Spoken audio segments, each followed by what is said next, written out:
Hi friends, ఒకసారి screen మీద photo చూడండి. పానీ సత్యాగ్రహ్, ఏదో 1930 దండి ఉప్పు సత్యాగ్రహం లాగా నీళ్ల కోసం సత్యాగ్రహం అని చెప్పి పెట్టి ఆ పార్టీకి చెందిన నేతలు కూర్చున్నారు. So Aam Aadmi Party protesting against Aam Aadmi Party ruled state for not providing water to Aam Aadmi which was promised by Aam Aadmi Party during elections. Pure circus అని చెప్పి మిస్టర్ సిన్హా ఆయన ట్వీట్ పెట్టారు. చాలా ఆసక్తికరంగా ఉంది ట్వీట్. తెలుగులో చెప్పాలనుకుంటే ఇందిరాగాంధీ గారు భారతరత్న అవార్డు ఇచ్చుకున్నట్టు ఉంటుంది. ఇందిరాగాంధీ గారికి భారతరత్న అవార్డు వచ్చింది తెలుసుగా. ఆమె జీవించున్నప్పుడు ఎవరిచ్చారో తెలుసుగా. అసలు ఆమెను ఎవరు సెలెక్ట్ చేశారో తెలుసుగా.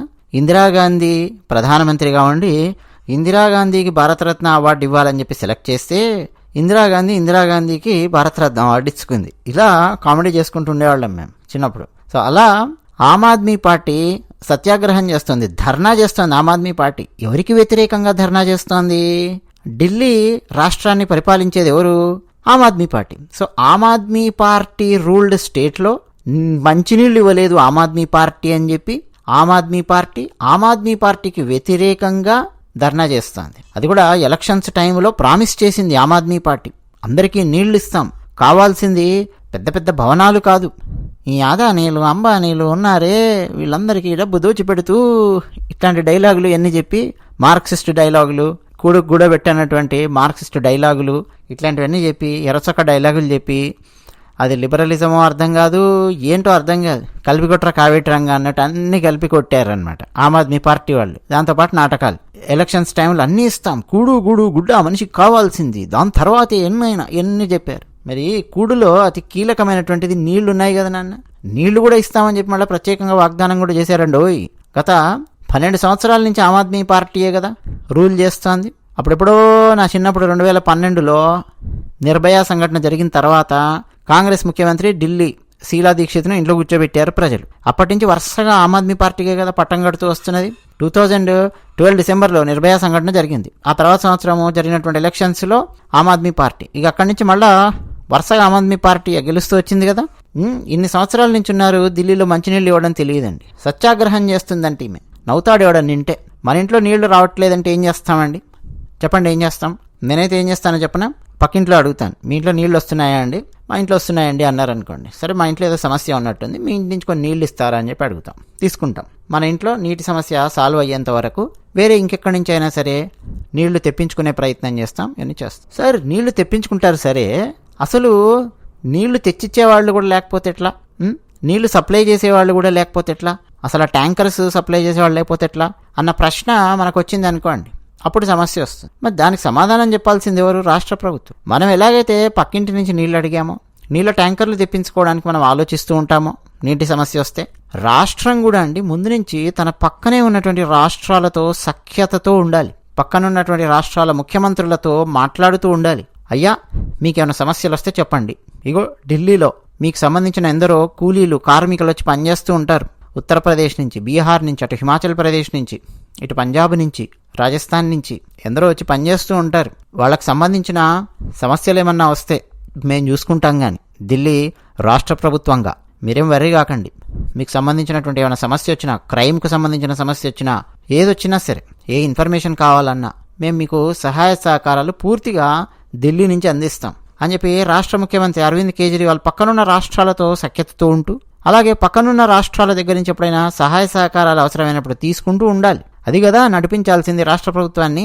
ఊరికే పక్కనున్న రాష్ట్రాలతో పీకులాట పంచాయతీలు పెట్టుకొని, వాళ్ళతో గొడవ వీళ్ళతో గొడవ పెట్టుకొని, అంటే అంటే తుమ్మితే దగ్గితే భారతీయ జనతా పార్టీని తిడుతూ, ఇది ఈ క్యాండిడేట్ చేసేది. సో నీ ఢిల్లీలో ఒక మెట్రోపాలిటన్ సిటీ మంచినీళ్లు ఇవ్వలేనటువంటి పరిస్థితుల్లోకి రాష్ట్రాన్ని తీసుకొని వచ్చాడు. పక్కనున్న రాష్ట్రాలతో సఖ్యతతో ఉంటూ ఆ రాష్ట్ర ముఖ్యమంత్రులతో మాట్లాడి రైళ్లల్లో కూడా నీళ్లు తెప్పించుకోవచ్చు, గూడ్స్ బండిలో వ్యాగన్లో నీళ్లు తెప్పించుకోవచ్చు. ఢిల్లీ ముఖ్యమంత్రి, ఢిల్లీ మంత్రులు, ఈ అతీషి మంత్రి, ఓవర్ యాక్షన్ మంత్రి, ఆమ్ ఆద్మీ పార్టీ డ్రామా ఆర్టిస్టులు కాదండి, మొత్తం పెక్క డ్రామేశ్వరరావులు. ఆమ్ ఆద్మీ పార్టీలో ఉన్న మంత్రులు, ఆఖరకు ముఖ్యమంత్రి కూడా. ఒకసారి మన ఆంధ్రప్రదేశ్ ఉదాహరణ తీసుకోండి. 1980 ఒకసారి తీసుకోండి. ఆంధ్రప్రదేశ్ రాష్ట్ర ముఖ్యమంత్రి 80లలో మిడ్ 80s నందమూరి తారక రామారావు గారు. తమిళనాడు చీఫ్ మినిస్టర్ ఎంజీఆర్ గారు ఉన్నారు. చెన్నై సిటీకి సమస్య వచ్చిందండి. సేమ్ ఇప్పుడు ఢిల్లీకి ఎలాగైతే నీటి సమస్య ఉందో చెన్నై సరే, అప్పట్లో మద్రాస్ పట్టణానికి నీటి సమస్య వచ్చింది. నందమూరి తారక రామారావు గారు, ఆ రాష్ట్ర ముఖ్యమంత్రి ఎంజీఆర్ గారు ఇద్దరు కలిసి కూర్చొని మాట్లాడారు. నిజానికి ఎంజీఆర్ గారు అడిగారు, అయ్యా నీటి సమస్య ఉంది మద్రాసు పట్టణానికి, సహాయ సహకారాలు అందించండి ఆంధ్రప్రదేశ్ నుంచి అని చెప్పి అడిగారు. వెంటనే నందమూరి తారక రామారావు గారు, తప్పకుండా అండి, 1977లోనే ఒక ప్రాజెక్టు అప్రూవ్ అయ్యింది కదా, సో దాన్ని మనం ముందుకు తీసుకొని వెళదాము అని చెప్పి ఎన్టీఆర్ గారు తెలుగు గంగా అని చెప్పి ఆ ప్రాజెక్టుకు పేరు పెట్టారు. తెలుగు గంగా ప్రాజెక్టు. మన తెలుగు, మన భాష, మన తెలుగు అన్నటువంటి పదం కలిసి వచ్చేలాగా, అంటే మద్రాసులో ఉన్నటువంటి వాళ్ళకు, తమిళనాడు వాళ్ళకు అర్థం కావాలి, తెలుగు వాళ్ళు సహాయం చేస్తున్నారు అన్న పదం వచ్చేలాగా, తెలుగు అన్నటువంటి పదానికి విలువిచ్చేలాగా, గంగా అంటే గంగా నదికి ప్రాముఖ్యత ఇచ్చే విధంగా. మన భారతదేశంలో అండి నీటిని గంగా అంటాం మనం, అంతే. ఏ నది నీళ్లు, బోర్వెల్ నీళ్లు అన్నీ కాదు, మంచినీళ్ళు గంగా అని చెప్పి పిలుస్తాం. మంచినీళ్ళు ఏంటి, నీళ్లు, సముద్రం నీళ్ళని కూడా చాలా చోట్ల గంగా అని చెప్పి పిలిచేవాళ్ళు ఉన్నారు. బెస్తవారు ఉంటారు, జాలర్లు, గంగపుత్రులు అని చెప్పి పిలుస్తారు వాళ్ళని. వారు ఆధారపడి జీవించేది సముద్రం మీద, అయినా సరే గంగపుత్రులు అంటారు. సో అంత విలువ మనం ఇస్తాం గంగా అన్నటువంటి పదానికి, గంగా నదికి, గంగా అన్నటువంటి పదానికి, పవిత్రమైంది. తెలుగు గంగా అని చెప్పి ప్రాజెక్ట్ పేరు పెట్టి ఒక జాయింట్ వాటర్ సప్లై స్కీమ్ని ఇంప్లిమెంట్ చేశారు. నందమూరి తారక రామారావు గారు, ఎంజీఆర్ ఉన్నారు, వాళ్ళు కలిసి ఇంప్లిమెంట్ చేశారు. ఆంధ్రప్రదేశ్లో ఉన్నటువంటి కృష్ణానది నీటిని అటు చెన్నై వైపు మళ్లించడం, ముఖ్యంగా శ్రీశైలం రిజర్వాయర్కు, అలాగే చెన్నై దాకా వెళ్ళడానికి ఇంటర్లింక్డ్ కెనాల్స్ అండి. దాదాపు 406 కిలోమీటర్ల canals. Destination point Poondi reservoir ఉంటుంది చెన్నై దగ్గర, అది డెస్టినేషన్ పాయింట్ పెట్టుకున్నారనమాట. ఇంకా చెక్ పాయింట్స్ ఉంటాయి కదా మధ్యలో, చెక్ పాయింట్ ఒకటి సోమశిల రిజర్వాయర్ ఒకటి పెట్టుకున్నారు ఆ పెన్నా నది మీద. ఇట్లా తీసుకొని వెళ్ళారండి. ఆ టైంలో ఆంధ్రప్రదేశ్లో ఉన్నటువంటి వాళ్ళు కూడా కొంతమంది గొడవ చేసే ప్రయత్నం మొదలెట్టారు. మన నీళ్లు అక్కడ తరలిపోతున్నాయి తమిళనాడు రాష్ట్రానికి, ఉంటారు కదా ఆ టైంలో కూడా, మనకే నీళ్లు లేవంటే తమిళనాడుకి నీళ్ళు ఇస్తారు, రెచ్చగొట్టి ఈ కాంగ్రెస్ బ్యాచ్లు, కమ్యూనిస్ట్ బ్యాచ్లు నందమూరి తారక రామారావు గారికి వ్యతిరేకంగా రెచ్చగొట్టి గొడవ చేయాలని చెప్పి ప్రయత్నం చేశారు. నందమూరి తారక రామారావు గారి దగ్గరికి వచ్చి టీడీపీ వాళ్ళు వీళ్ళందరూ కూడా చెప్పారు, అన్నగారు మనం ఇలా చెయ్యాలి లేకపోతే కష్టం అవుతుంది అని చెప్పి. ఏంటి కష్టమయ్యేది, నేను కూడా అదే విధంగా మాట్లాడానంటే, 2 రాష్ట్రాల ప్రజలు తలకాయలు బగలగొట్టుకుంటారు ఆ బార్డర్లో, తప్పు. మన నీళ్లు అంటే ఏమిటి, కేవలం మన ఆంధ్రప్రదేశ్ ఆ టైప్లో మనం ఆలోచించొద్దు. కర్ణాటక నుంచి కదా మనకు కృష్ణానది వస్తున్నది. భౌగోళికంగా చూస్తే మనది ఇలా ఉండొచ్చు ఆంధ్రప్రదేశ్, కానీ మద్రాసు పట్టణము, ఎంతోమంది తెలుగు వాళ్ళు అక్కడ జీవిస్తూ ఉన్నారు. అంతేకాదు తమిళనాడుకు సంబంధించినటువంటి వాళ్ళు కూడా మన వాళ్ళు అన్న భావనతోనే మనం ఉండాలి, అందరం ఒకే భారతీయులం కదా అని చెప్పి నందమూరి తారక రామారావు గారు సర్ది చెప్పి పంపించారు. సో ఆ విధమైనటువంటి స్ఫూర్తి ఉండాలి రాష్ట్ర ముఖ్యమంత్రుల మధ్యలో. అసలు ఈ కేజ్రీవాల్ నోరు తెరిస్తే అబద్ధాలు చెప్పడము, డ్రామాలు ఆడడము, ఈ అతీషి. ఎందుకంటే ఆ కేజ్రీవాల్ చుట్టుపక్కల ఉండేదందరండి మార్క్సిస్టులు, లెనినిస్టులు, కమ్యూనిస్ట్ బ్యాచ్లు. వీళ్ళు చేయగలిగింది ఏందో తెలుసా, వీళ్ళ విజయం ఏంటో తెలుసా భారతదేశంలో? ముఖ్యంగా హిందువులకు సంబంధించిన దేవీ దేవతలను కించపరుస్తూ రకరకాల పోస్టులు పెట్టించడము, చాలా ఇళ్లల్లో ఉన్నటువంటి వాళ్ళ నాస్తికులుగా మార్చడము, పూజలు, వ్రతాలు, నోములు ఇవేం లేకుండా చేయడము, ఒక రామాయణం మీద, ఒక భారతం మీద, ఒక భాగవతం మీద ఒక అవగాహన లేకుండా చేయడము, రాముడి మీద నీచమైన వ్యాఖ్యలు చేయడము, భారతీయత మీద నీచమైన వ్యాఖ్యలు చేయడము, భారతీయ సంస్కృతిని వివిధ జనరేషన్స్కు దూరం చేసే ప్రయత్నం చేయడము. ఇంతకు మించి ఈ కమ్యూనిస్టులు, మార్క్సిస్టులు సాధించింది ఏమీ లేదు భారతదేశంలో. ఒక రాష్ట్రాన్ని వాళ్ళకి అప్పగిస్తే ఎంత దరిద్రంగా పరిపాలించగలరో స్పష్టంగా మనకు అర్థమవుతోంది. ఆ పార్టీ కమ్యూనిస్ట్ పార్టీ అని చెప్పుకోదండి, కానీ ఆ పార్టీలో ఉన్నటువంటి వాళ్ళందరూ కూడా అదే టైప్ బ్యాచ్. లేకపోతే పక్కనున్న ఉత్తరప్రదేశ్ రాష్ట్ర ముఖ్యమంత్రి, హిమాచల్ ముఖ్యమంత్రి, వీళ్ళందరితో సవ్యంగా ఉండి నీళ్లు తెప్పించుకునే ప్రయత్నం చేయొచ్చు కదా. అసలు ప్రధానమంత్రి ఇన్వాల్వ్ అవ్వాల్సిన అవసరమే లేదండి. ప్రధానమంత్రిని లాక్కొచ్చి, ప్రతిదానికి తుమ్ముకు దగ్గుకు నరేంద్ర మోదీ గారిని లాక్కొచ్చి చూశాడా మోడెలా చేశాడో, పనికిమాలిన ఆలోచనలు అవన్నీ. ఎన్టీఆర్ గారి ఉదాహరణ నేను అందుకే చెప్పాను. ఎన్టీఆర్ గారు, ఎంజీఆర్ గారు ఇద్దరు కలిసి ఆ వర్క్ చేసుకున్నారు. మధ్యలో ప్రధానమంత్రి ఎందుకు, అనవసరం. అక్కడ 2 రాష్ట్రాలు సఖ్యతతో చక్కగా ప్లాన్ చేసుకొని నీటిని పంచుకుంటూ సమస్య రాకుండా ముందుకు తీసుకొని వెళ్తే అసలు ఎందుకండి కేంద్రానికి సంబంధించినటువంటి అవన్నీ ఎందుకు? కేంద్రం జస్ట్ ట్రిబ్యునల్ ఉంటుంది, వాటర్కి సంబంధించి మానిటర్ చేస్తుంటారు, ఏమైనా వేస్ట్ చేస్తున్నారా, ఏం చేస్తున్నారా అనేది మాత్రం మానిటర్ చేస్తుంటారు, గైడెన్స్ ఇస్తుంటారు, అంతే. సో ఇప్పుడు ఈ ఆమ్ ఆద్మీ పార్టీ వాళ్ళు ఫోటో చూశారు కదా, అతీషి పానీ సత్యాగ్రహ అంట. ఎవరి మీద సత్యాగ్రహం చేస్తుంది? నువ్వే రాష్ట్రంలో ఉన్నావు, నువ్వే మంత్రివి రాష్ట్రంలో, 10 సంవత్సరాలు 12 సంవత్సరాల నుంచి మీరే ఉన్నారు ఢిల్లీ రాష్ట్రంలో. మీకు మంచినీళ్ళు ఇవ్వడం తెలియదా మీ ప్రజలకు? మరి ఏం ప్లాన్ చేసుకుంటున్నావు? ఢిల్లీలో ఎంతమంది ఉన్నారు, జనాభా ఎంతుంది, ఎంతమంది వస్తున్నారు, ఫ్లోటింగ్ ఎంతుంది, ఎంతమంది వెళుతున్నారు, ఒక అవగాహన ఉండాలి కదా.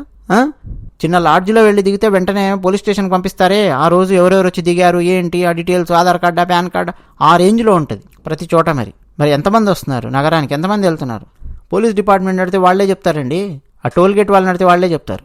రైల్వే డిపార్ట్మెంట్ నుంచి డేటా తీసుకోవచ్చు, బస్ స్టాండ్ నుంచి డేటా తీసుకోవచ్చు, చాలా ఈజీగా స్టాటిస్టిక్స్ తీయొచ్చు. ప్రతి 6 నెలలకోసారి లేదు 3 నెలలకోసారి ఎంతమంది పెరుగుతున్నారు జనాభా.